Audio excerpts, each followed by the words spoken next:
Hello friends, welcome to visual learning. जैसा कि आप जान रहे हैं कि हम सीख रहे हैं मैथ स्पेशल क्लासेस में मैथ्स के बेसिक कॉन्सेप्ट, जिसमें हम बात कर रहे हैं चैप्टर वाइज और टॉपिक वाइज चीज़ों को। मीन्स कौन कौन से चैप्टर में हमें कौन कौन से टॉपिक्स पढ़ने होते हैं, बहुत अच्छे से डिटेल में हम सीख रहे हैं। देन उसके बाद से हर एक टॉपिक से रिलेटेड क्वेश्चन आपको देखने के लिए मिल रहा है, जो कि प्रीवियस ईयर्स के क्वेश्चन हैं और डिफरेंट एग्जाम से लिए गए हैं। सबसे अच्छी बात कि उनका बेस्ट सोल्यूशन क्या हो सकता है, ठीक है, वो चीज़ें आप देख रहे हैं यहाँ पे सीखने के लिए आपको मिल रहा है। मैथ्स की इस दुनिया में आपको बहुत कुछ नया सीखने के लिए मिल रहा होगा, ठीक है। जैसा कि मैं आपसे हर बार कहता हूँ कि जो भी कॉन्सेप्ट होते हैं मैथ्स के, वो हर एक एग्ज़ाम्स के लिए सेम होते हैं, ठीक है। तो ऐसा बिल्कुल नहीं है कि किसी पार्टिकुलर एग्ज़ाम के लिए मैथ्स की कोई पार्टिकुलर कॉन्सेप्ट तैयार किया जाता है, ठीक है। तो ये चीज़ बेफिक्र रहिए, और जिन्हें भी कॉम्पिटिटिव एग्ज़ाम की तैयारी कर रहे हैं, जो भी कर रहे हैं, ठीक है, वो आराम से इस चीज़ को फॉलो कर सकते हैं। एक ओवरऑल एक आइडिया लग जाता है कि कौन से चैप्टर में कौन कौन से क्वेश्चंस आते हैं, कैसे क्वेश्चंस आते हैं, और उनको करने के लिए हमें क्या क्या चीज़ें सीखने होते हैं, ठीक है, क्या ट्रिक होते हैं, क्या फार्मूले होते हैं।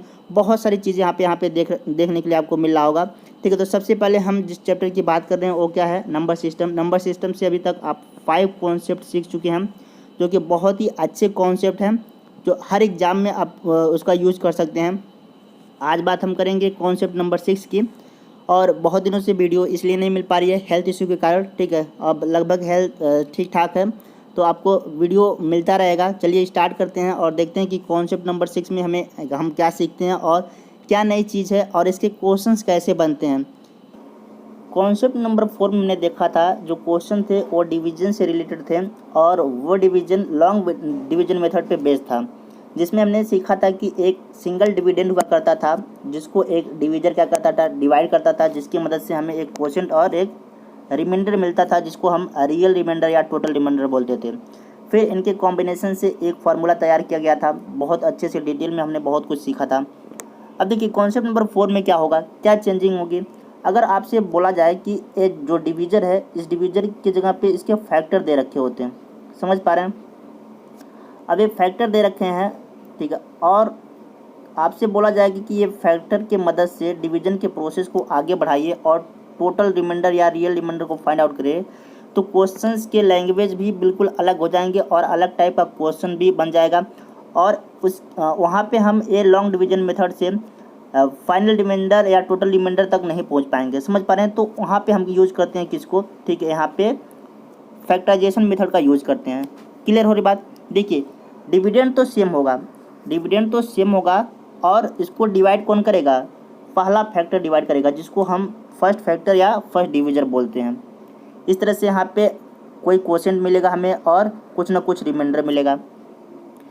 अब ये क्वेश्चन क्या करेगा, दूसरे फैक्टर के लिए क्या बन जाएगा, डिविडेंड बन जाएगा, ठीक है, और डिवाइड करेगा तो कुछ ना कुछ रिमाइंडर मिलेगा हमको। ये प्रोसेस ऐसे चलता रहेगा, ठीक है, ये प्रोसेस ऐसे चलता रहता है, और हमें अलग अलग रिमाइंडर मिलते हैं। अब ये अलग अलग रिमाइंडर ऑफ फैक्टर जो हैं वो मिलकर एक फार्मूला तैयार करते हैं, ठीक है। जो फार्मूला क्या है, ठीक है, टोटल रिमाइंडर ढूंढने का फार्मूला क्या है। देखिए ये टोटल रिमाइंडर हमें कैसे मिलेगा, पहले और दूसरे रिमाइंडर को पहले जोड़ लेते हैं हम, मीन्स R1 + R2, समझ पा रहे हैं। और मल्टीप्लाई किससे करते हैं, मल्टीप्लाई करते हैं, ठीक है, पहले फैक्टर से F1 से। पहली बात इतना समझ आया।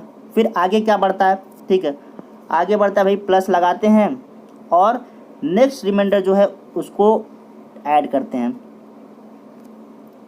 अब मल्टीप्लाई कौन करता है, अब मल्टीप्लाई करता है, ठीक है, यहाँ पे केवल पहला फैक्टर मल्टीप्लाई किया था, अब यहाँ पे मल्टीप्लाई करेगा पहला फैक्टर और दूसरा फैक्टर, समझ पा रहे हैं भाई, ठीक है, ये सेकंड टर्म होगा। इस तरह से ये प्रोसेस आगे बढ़ता रहता है, ठीक है। आगे दिखाते हैं फार्मूला कैसे बनकर तैयार होगा, ठीक है। आप देख पा रहे हैं कि यहाँ पे टोटल रिमाइंडर पता करने के लिए आपको पहला रिमाइंडर और दूसरा रिमाइंडर प्लस करेंगे, फिर मल्टीप्लाई करेंगे पहले फैक्टर से, समझ पा रहे हैं। तो ये पहला स्टेप।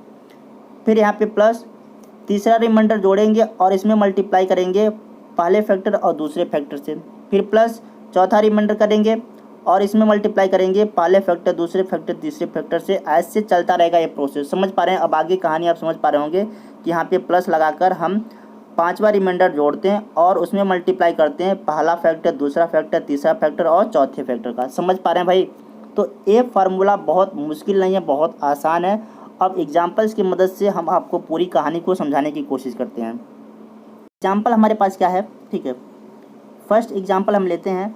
आपसे बोला जा रहा है कि एक नंबर दे रखा है 4727 और इसको डिवाइड करना है किससे, डिवाइड करना है 42 से। देखिए ये लॉन्ग डिवीजन मेथड है, ठीक है। जब आप इसको डिवाइड करेंगे तो डायरेक्ट आपको क्या मिलेगा, ठीक है, डायरेक्ट आपको रिमाइंडर मिल जाएगा, ठीक है। यहाँ पे 5 2 फिर 1 बार फिर 4 2 0 1 7 फिर 2 बार 8 4। रिमाइंडर आपको क्या मिल गया, रिमाइंडर आपको मिल गया 23। समझ पा रहे हैं भाई, ये आपका टोटल रिमाइंडर या रियल रिमाइंडर है। अब देखिए ये तो रहा लॉन्ग डिवीजन मेथड। अब इसको फैक्टराइजेशन मेथड से कैसे करते हैं। फैक्टराइजेशन मेथड का क्या मतलब है, मैंने आपसे कहा था कि ये जो डिवीजर है ना, वो डिवीजर को अगर फैक्टर के रूप में हम देखते हैं। समझ पा रहे हैं, फैक्टर के रूप में कहने का क्या सेंस है, ठीक है। यानी कि इस चीज़ को आप क्या लिख सकते थे, इस चीज़ को लिख सकते थे 2 × 3 × 7। समझ पा रहे हैं, ठीक है। आपको मिल जाएगा ना 42, ठीक है। यानी कि इसके फैक्टर क्या क्या मिल गए हैं, 2 3 7। अब क्वेश्चंस की लैंग्वेज बिल्कुल अलग होगा, ठीक है। क्वेश्चंस अलग बन जाएगा और आपसे बहुत सारी चीज़ें वहाँ पे पूछ सकता है। देखिए इसको कैसे करते हैं फैक्टराइजेशन मेथड से। यहाँ पे नंबर तो हमारे पास जो डिविडेंड है वो सेम ही रहेगा, जैसा कि मैंने पीछे आपसे बता रखा था, डिविडेंड सेम रहेगा, ठीक है। अब इस डिविडेंड को क्या करेगा, एक एक करके फैक्टर जो हैं, ठीक, वो डिवाइड करेंगे। सबसे पहले हम फैक्टर 2 से डिवाइड करते हैं, पहले फैक्टर से, ठीक है। जब इसको आप डिवाइड करेंगे तो 2 2 जा 4, 2 3 जा 6 हो जाएगा, यहाँ पे हो जाएगा 12, तो 2 6 जा 12 और 2 3 जा, ठीक है, 6। रिमाइंडर आपको क्या मिलेगा, 1 रिमाइंडर मिलेगा। समझ पा रहे हैं भाई, हम 1 यहाँ पे किनारे लिख दे रहा हूँ और अलग कलर ले रहे हैं, ठीक है। यहाँ पे रिमाइंडर क्या मिला, 1 मिला। अगेन हम क्या करते हैं, अब डिवाइड किससे करेंगे, जो सेकेंड फैक्टर है 3 से जब डिवाइड करेंगे आपको कितना मिलेगा, ठीक है, ये मिलेगा 7 8 7। अब यहाँ पे रिमाइंडर कितना मिलेगा, रिमाइंडर आपको मिलेगा 2। समझ पा रहे भाई। फिर अगेन अब किस फैक्टर से डिवाइड करेंगे, 7 जो बचा है, ठीक है, उससे हम डिवाइड करेंगे तो ये कितना मिलेगा 1 1 2 और यहाँ रिमाइंडर कितना मिलेगा, रिमाइंडर यहाँ पे मिलेगा 3। समझ पा रहे हैं भाई, ये रहा आपका पूरा का पूरा फैक्टराइजेशन मेथड। अब हमें टोटल रिमाइंडर ढूंढना है, कैसे ढूंढेंगे।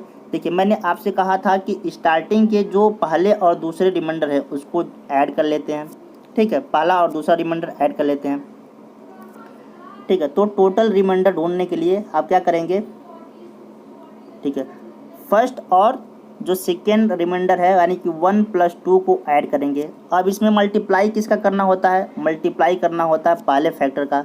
पहला फैक्टर क्या था, 2 था।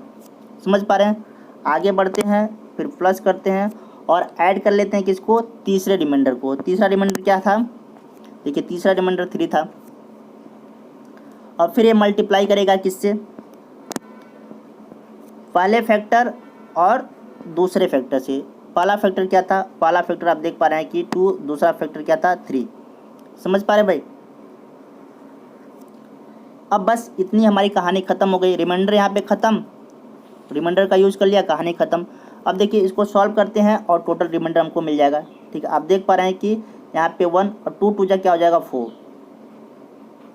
प्लस यहाँ पे 2 3 जा 6 और 6 3 जा कितना हो जाएगा, ठीक है, 18। ऐड करेंगे भाई कितना मिलेगा आपको बताइए, 18 और 4 कितना हो जाएगा 22 और 1 23 23। आप देख पा रहे हैं कि ये हो गया हमारे पास टोटल रिमाइंडर या रियल रिमाइंडर, जो कि आप लॉन्ग डिवीजन मेथड से भी, ठीक है, यहाँ पे ढूंढ पा रहे थे 23। समझ पा रहे हैं। उम्मीद करता हूँ कि अब ये कहानी आपको बहुत अच्छे से समझ आया होगा कि क्या है, कैसे यूज़ करेंगे। अब क्वेश्चन में आपको डायरेक्ट यहाँ पे 42 नहीं दे रखा होगा, आपको कहेगा कि एक नंबर है, ठीक है, उसको क्रम से 2 3 और 7 से डिवाइड किया जाता है, तो रिमाइंडर बताइए कि कितना होगा। समझ पा रहे हैं, ठीक है। अभी आपको क्वेश्चंस देखकर सारी कहानी समझ आया होगा। उम्मीद करता हूँ कि ये पूरा को जो कॉन्सेप्ट है इसका यूज़ कैसे करना है आप आसानी से सीख पाए होंगे, ठीक है। अगर आप नहीं सीखे कोई दिक्कत नहीं, अभी क्वेश्चंस में जब आप इसका अप्लाई करेंगे क्वेश्चंस में तो आप बिल्कुल सीख जाएंगे, ठीक है। चलिए क्वेश्चन की प्रैक्टिस करते हैं। क्वेश्चन नंबर फर्स्ट हमारे पास है when a number is divided by 3 the remainder is 1, when this quotient is divided by 2 the remainder is 1, what will be the remainder if the initial number is divided by 6। देखिए simple सा question है यहाँ में, अगर जिन्हें concept समझ नहीं आया वो बिल्कुल परेशान ना हो, एक दो क्वेश्चन करने के बाद आपको बिल्कुल क्लियर हो जाएगा। देखिए कह रहा है कि जब एक नंबर को, ठीक है, नंबर हमें नहीं पता, हम मानते हैं n, ठीक है, जब इसको हम 3 से डिवाइड करते हैं, 3 से डिवाइड करते हैं तो रिमाइंडर कह रहा है कि इस केसेस में 1 मिलता है।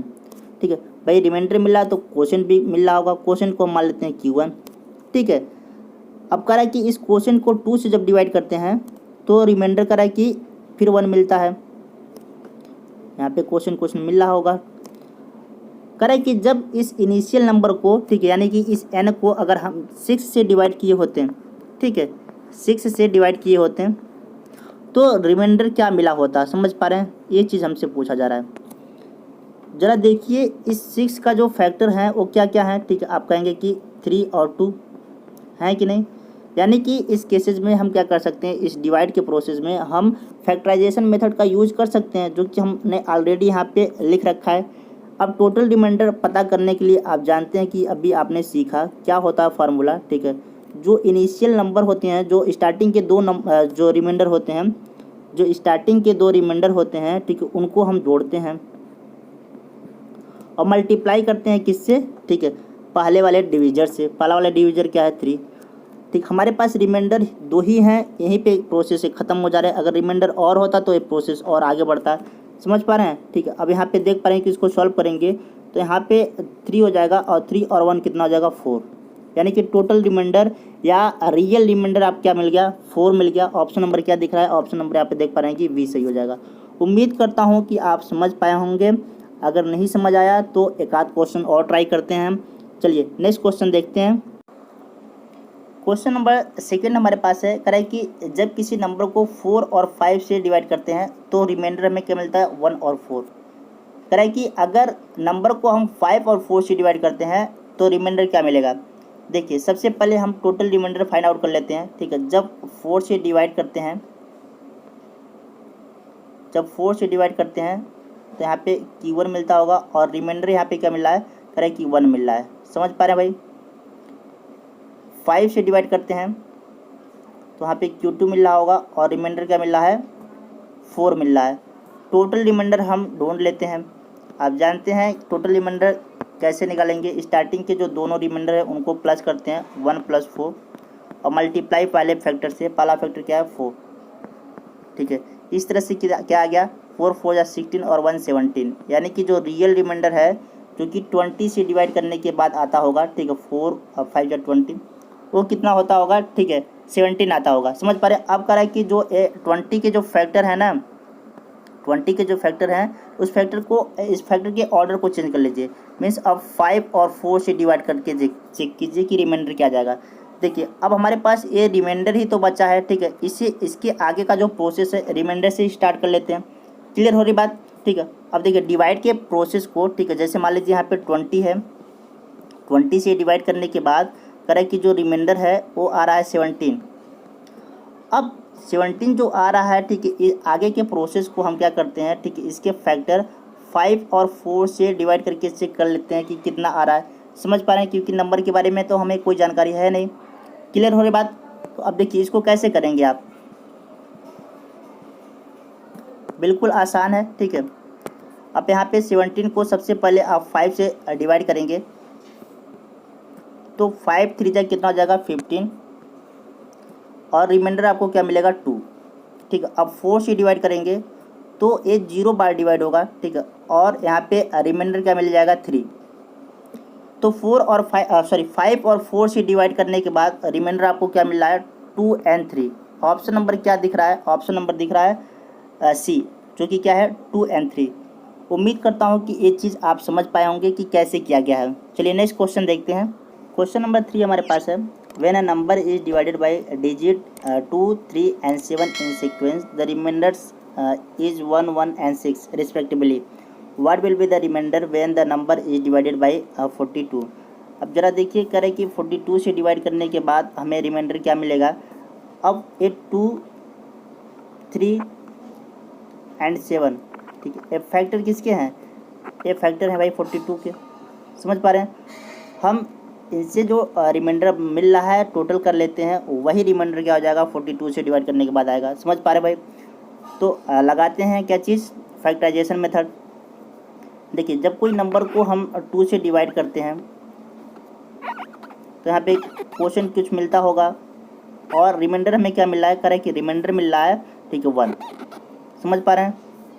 फिर करें कि जब 3 से डिवाइड करते हैं क्वेश्चन कुछ मिलता होगा और रिमाइंडर करें कि 1। फिर 7 से डिवाइड करते हैं क्वेश्चन कुछ मिलता होगा और रिमाइंडर करें कि 6 मिलता है। अब यहाँ से आप टोटल रिमाइंडर फाइंड आउट कर सकते हैं फार्मूले की मदद से। ठीक है, टोटल रिमाइंडर क्या होता है? टोटल रिमाइंडर आप जानते हैं कि सबसे पहले स्टार्टिंग के जो 2 रिमाइंडर दे रखे हैं उनको हम जोड़ते हैं आपस में 1 + 1 और मल्टीप्लाई किससे करते हैं, पहले डिवीजर से। ठीक है, मीन्स पहले फैक्टर से।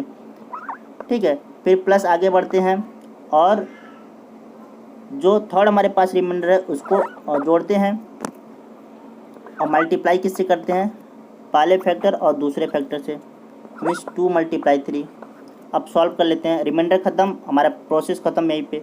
ठीक है, अब क्या करते हैं, इसको सॉल्व कर सिंप्लीफाई कर लेते हैं। 1 + a हो जाएगा 2, 6 × 2 = 12 और 12 × 3 = 36। अब देख पा रहे हैं 36 और 3 कितना हो जाएगा, 39। ऑप्शन नंबर कौन सा दिख रहा है? ऑप्शन नंबर आपको दिख रहा है डी। ठीक है, 39 हो जाएगा अगर हम नंबर को 42 से डिवाइड करते हैं तो। उम्मीद करता हूँ कि आप आसानी से इसको समझ पाए होंगे, कितना आसान लग रहा होगा अब आपको क्वेश्चंस। नेक्स्ट क्वेश्चन देखते हैं। क्वेश्चन नंबर 4 हमारे पास है, when a number is divided by 56 the remainder is 29। If a number is divided by 8 what will be the remainder. देखिए अगर 8 की बात करें तो 8 क्या है, 56 का एक फैक्टर है। समझ पा रहे हैं? ठीक है, 8 × 7 लिख सकते हैं। करें कि पहले फैक्टर से डिवाइड करने के बाद रिमाइंडर क्या मिलेगा। आसान है, बिल्कुल आसान है। हम इस बचे हुए रिमाइंडर को क्या करते हैं, जो टोटल रिमाइंडर है इसको पहले फैक्टर से डिवाइड करके चेक कर लेते हैं। ठीक है, यहाँ पे देख पा रहे हैं कि क्या हो जाएगा, 8 × 3 = 24। ठीक है, कितना बच जाएगा, 5 रिमाइंडर। समझ पा रहे हैं भाई? ऑप्शन नंबर क्या दिख रहा है, ऑप्शन नंबर बी सही हो जाएगा। आपसे पूछ सकता था कि 7 से डिवाइड करने के बाद रिमाइंडर क्या मतलब बचता। समझ पा रहे हैं? मीन्स सेकेंड फैक्टर से डिवाइड करने के बाद आपसे रिमाइंडर पूछ लेता। तो उम्मीद करता हूँ कि आप आसानी से इस चीज़ को कर पाए होंगे। नेक्स्ट क्वेश्चन देखते हैं। क्वेश्चन नंबर 5 देखिए। 5 क्या करें कि जब एक नंबर को 4 और 7 से डिवाइड करते हैं तो रिमाइंडर में 2 और 1 मिलता है। करें कि अगर उस नंबर को 28 से डिवाइड करते हैं तो रिमाइंडर क्या मिलेगा। देखिए 4 और 7 की बात करें तो 4 और 7 आप देख पा रहे हैं कि ये फैक्टर किसके हैं, ठीक है 28 के। जो इनसे रिमाइंडर मिल रहे हैं उसको टोटल कर लीजिए। ठीक है, वही रिमाइंडर क्या होगा 28 से डिवाइड करने के बाद भी मिलेगा। समझ पा रहे हैं? देखिए 4 से जब डिवाइड कर रहे हैं किसी संख्या को, ठीक है, तो यहाँ पे कोई क्वेश्चन आता होगा लेकिन रिमाइंडर के बारे में बता रखा है कि करें कि रिमाइंडर 2 मिल रहा है। समझ पा रहे हैं? इसी तरह से जब इसको 7 से डिवाइड करते हैं तो यहाँ पे क्वेश्चन कुछ आता होगा लेकिन रिमाइंडर के बारे में बता रखा है, रिमाइंडर क्या है 1 मिल रहा है। अब रिमाइंडर 2 रिमाइंडर हमारे पास हो गए, फर्स्ट और सेकेंड। आप टोटल रिमाइंडर कर लीजिए। आप जानते हैं कि आसानी से इस चीज़ को आप कर पा रहे होंगे। स्टार्टिंग के जो 2 रिमाइंडर हैं उनको प्लस करते हैं 2 + 1 और मल्टीप्लाई किससे करते हैं, पहले वाले फैक्टर से। रिमाइंडर हमारे पास ख़त्म, प्रोसेस को यहीं रोक देते हैं। अब इसको सिंप्लीफाई कर लेते हैं। ठीक है, 4 और 2 कितना हो जाएगा 6। टोटल रिमाइंडर क्या हो जाएगा 6, जो कि रियल रिमाइंडर है। 28 से डिवाइड करने के बाद भी हमें क्या मिलेगा 6 मिलेगा। ऑप्शन नंबर क्या दिख रहा है, ऑप्शन नंबर यहाँ पे बी। उम्मीद करता हूँ कि आपको समझ आया होगा, बिल्कुल आसान क्वेश्चन है। ठीक है, चलिए नेक्स्ट क्वेश्चन देखते हैं। ठीक है, क्वेश्चन नंबर 6 हमारे पास क्या है, करें कि if a number is divided by 11 and 13 then it must be of which the following type. तो संख्या किस टाइप की हो सकती है भाई। देखिए अगर कोई संख्या क्या है 11 और 13 दोनों से डिवाइड होती है तो ये तभी पॉसिबल है, ठीक है, जब वो संख्या क्या हो, इन दोनों का प्रोडक्ट हो। समझ पा रहे हैं? ठीक है, तभी तो ये क्या है, ठीक है, ये जो प्रोडक्ट मिलेगा वो क्या हो जाएगा, ठीक है, 11 और 13 दोनों से डिवाइड हो सकता है। समझ पा रहे हैं भाई? इतना आसान है। ऑप्शन नंबर क्या दिख रहा है, ऑप्शन नंबर यहाँ पे देख पा रहे हैं कि सी सही हो जाएगा। उम्मीद कर रहा हूँ कि ये आप पूरे कॉन्सेप्ट को बहुत अच्छे से सीख पाए होंगे और काफ़ी मज़ा आया होगा। चलिए बस आज के लिए इतने ही रहने देते हैं। ये सारे क्वेश्चंस आपको यहाँ पे जाना है टेलीग्राम पे, ठीक है, सर्च करना है विजुअल लर्निंग, आपको ये चैनल मिल जाएगा, ज्वाइन कर लेना है।